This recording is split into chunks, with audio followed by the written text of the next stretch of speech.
एक ग्वालिन आई हुई थी और उस ग्वालिन का एक बच्चा था छोटा सा। उस ग्वालिन ने अपने बच्चे के साथ राजा को महादेव की पूजा करते करते देखा, पूजा करते हुए, आराधना करते हुए देखा। वो पूजा कर रहा है। जब राजा को पूजा और आराधना करते हुए देखा तो ग्वालिन को बहुत अच्छा लगा। इवन वो छोटा सा बालक, हालांकि वो ग्वालिन विधवा थी, उस बालक को छोड़कर उसकी और कोई नहीं था। उस उज्जैनी में वो बहुत दिनों से रह रही थी। राजा चंद्रसेन की हुई उस महाकाल की पूजा का आदर पूर्वक दर्शन किया। राजा के शिव पूजन का वो आश्चर्यमय उत्सव देखकर उसने भगवान को प्रणाम किया, उस बालक ने भी भगवान को प्रणाम किया। आप अगर मेरी बात मानते हो तो मैं क्यों कहता हूं कि बच्चों को अपने साथ में कथा सुनवाया करो, या पूजा में साथ लेके जाया करो, या मंदिर साथ लेके जाया करो।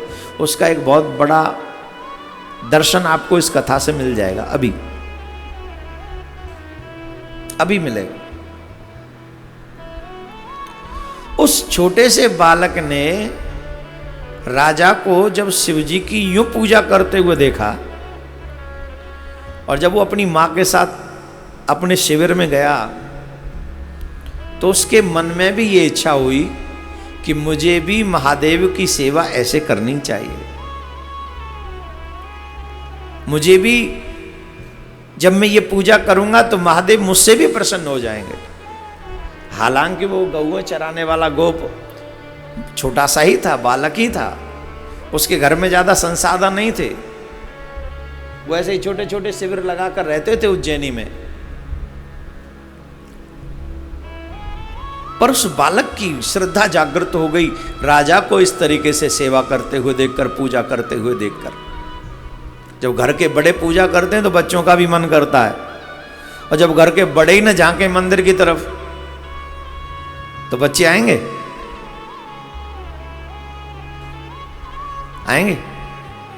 काहे को आएंगे? जब बड़े ही नहीं कर रहे हैं कुछ, बड़े ही उठ रहे हैं रात को सोते 12-1 बजे और सुबह उठते हैं 10-11 बजे, और 10-11 बजे भी तो बेड टी ले रहे हैं, तो फिर भगवान भी कह रहे हैं मैं सोऊं कि जगूं? भाई मेरा तो दोपहर को दोबारा सोवे को समय है गया, तू तो अभी तक ना जगे हो। और बड़ी प्रसन्नता से हम बताते हैं ना, इट्स ओके। अब हम लेट सोते तो लेट ही ना उठेंगे। आप लोगों का क्या है? रात बनाई है सोने के लिए, दिन बनाया है जग के काम करने के लिए, भजन करने के लिए, व्यापार करने के लिए, जॉब करने के लिए। दिन सोने के लिए नहीं बनाया है। उल्लू को रात में दिखता है, तो हम लोग उल्लू के गुणों को क्यों स्वीकार कर रहे हैं?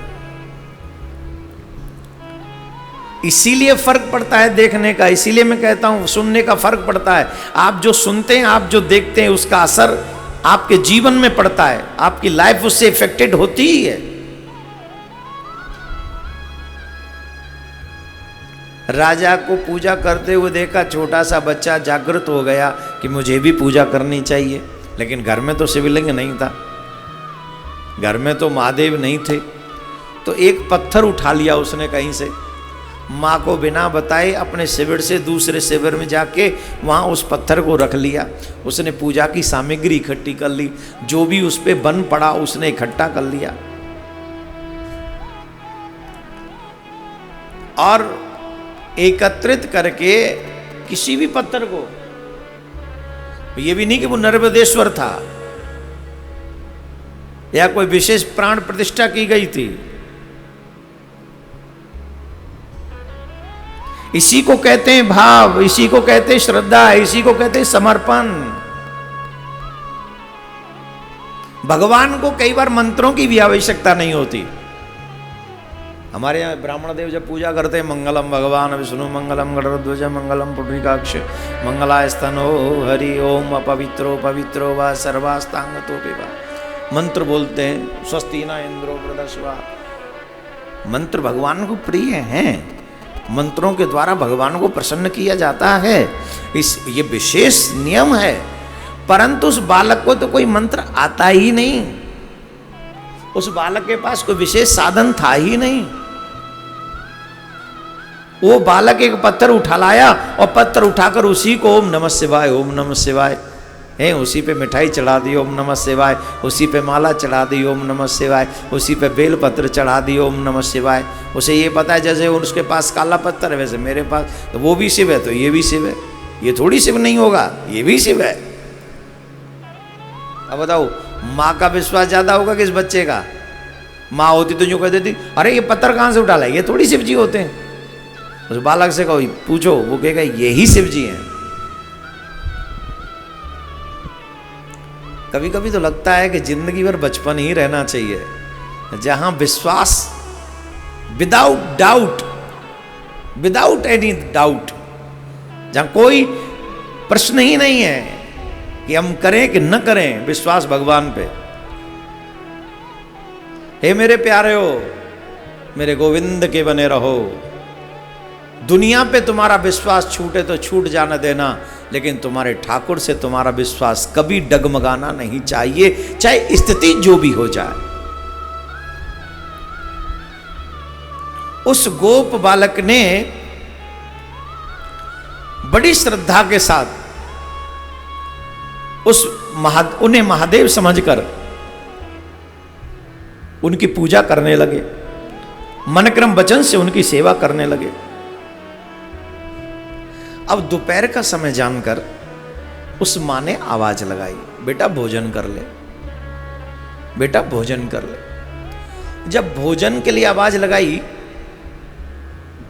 तो बालक का तो ध्यान ही लगा था शिव जी में, वो बैठा रहा।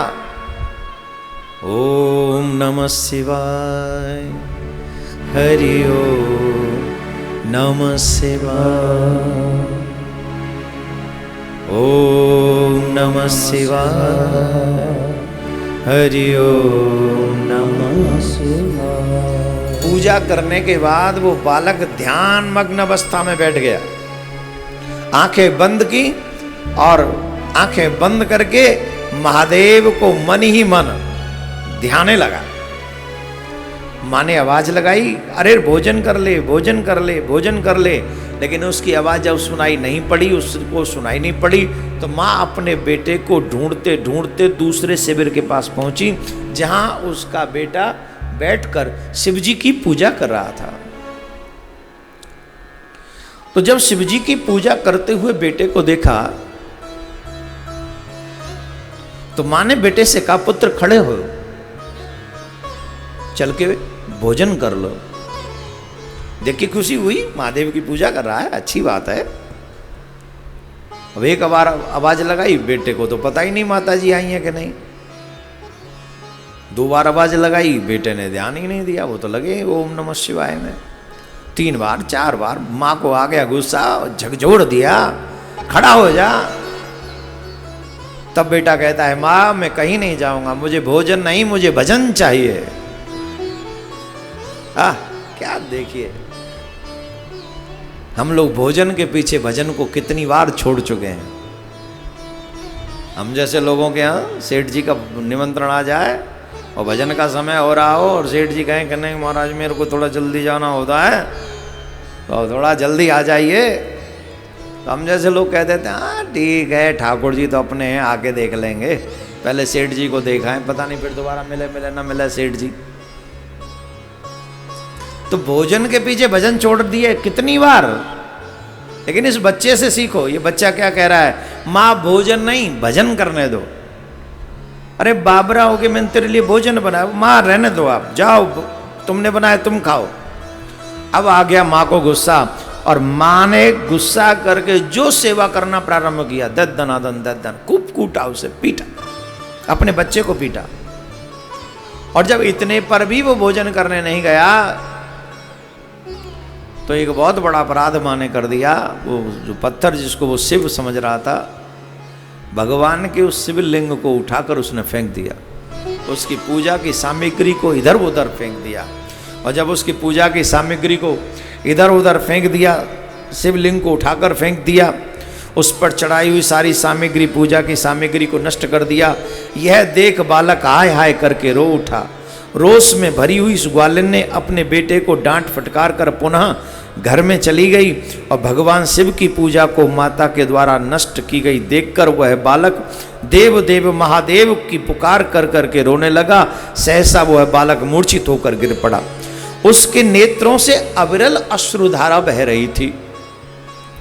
वो लगातार रो रहा था। उसे चेत हुआ, तब उसने, जब बहुत देर वो अचेत हो गया था, आज मूर्छित हो गया था, और कुछ देर बाद जब उसकी मूर्छा दूर हुई तो उसने एक अद्भुत दृश्य देखा वहां पर। ये महाकाल का चमत्कार है। जो कहते हम विश्वास नहीं करते, उन्हें चाहे तो क्या नहीं कर सकता। वो चाहे वो जल को थल कर दे, थल को जल कर दे, एक क्षण में।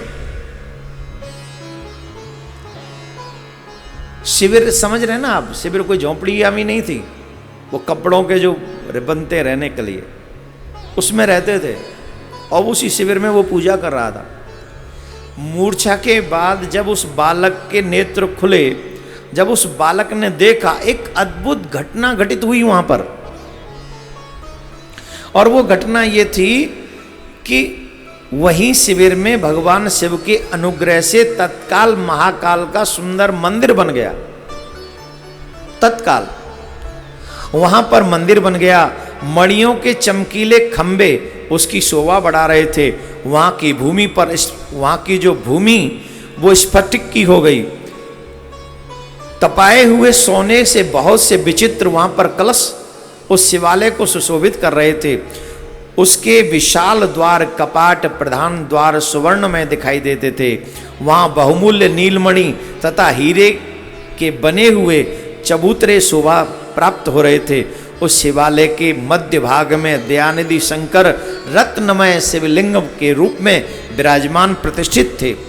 ग्वालिन के उस पुत्र ने देखा कि उस शिवलिंग पर उसकी अपनी ही चढ़ाई हुई, वहां पर एक सुंदर शिवलिंग स्वयं भो प्रकट हुआ।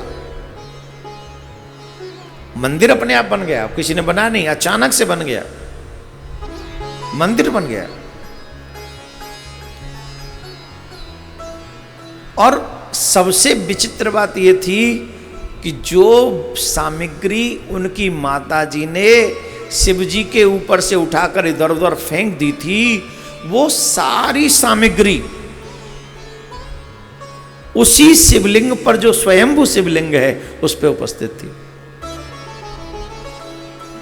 वही सुसज्जित थी। यह सब देख वह बालक सहसा उठकर खड़ा हो गया और उसे मन ही मन बड़ा आश्चर्य हुआ और वह परमानंद के समुद्र में निमग्न सा हो गया। तदनंतर भगवान शिव की स्तुति करके उसे बारंबार उनके चरणों में मस्तक झुकाया और सूर्य अस्त होने के पश्चात वह गोप बालक शिवालय से बाहर निकला।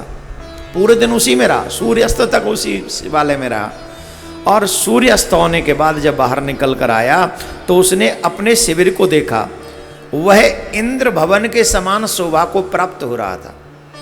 जैसे स्वर्ग में इंद्र का सुंदर भवन है, वैसे ही उसका शिविर भी, शिविर मीन्स पहले जो शिविर था अब वो सुंदर महल में बदल गया था। वहां सब कुछ तत्काल सुवर्णमय हो गया था।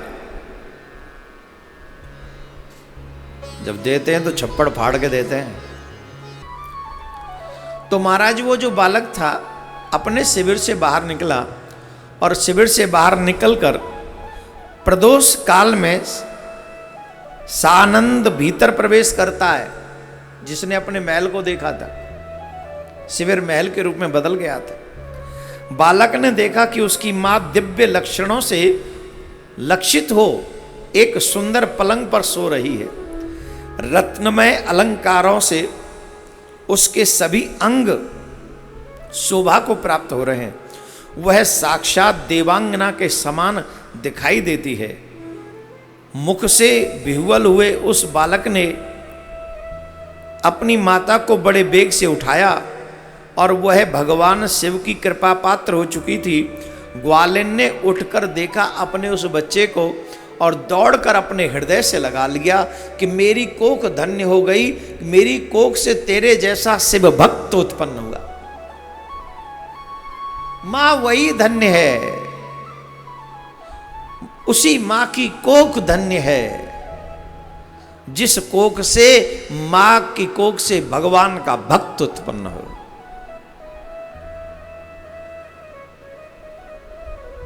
यूं तो संतान तो सबके होती हैं, पशुओं के भी होती हैं,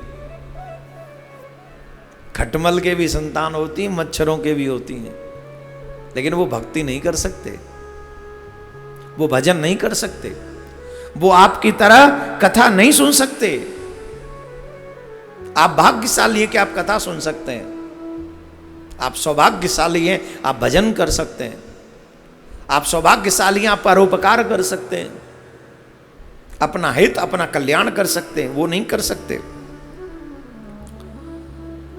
अपने बेटे को छाती से लगा लिया, पुत्र के मुख से गिरजापति के कृपा प्रसाद का वह सारा वृतांत सुनकर ग्वालिन ने राजा को सूचना दी। पुत्र से पूछा ये सब कैसे हुआ? मां ने पूछा पुत्र ये सब कैसे हुआ? तो ग्वालिन के पुत्र ने एक ही बात कही, मां ये महादेव की कृपा है और महादेव का ही चमत्कार है।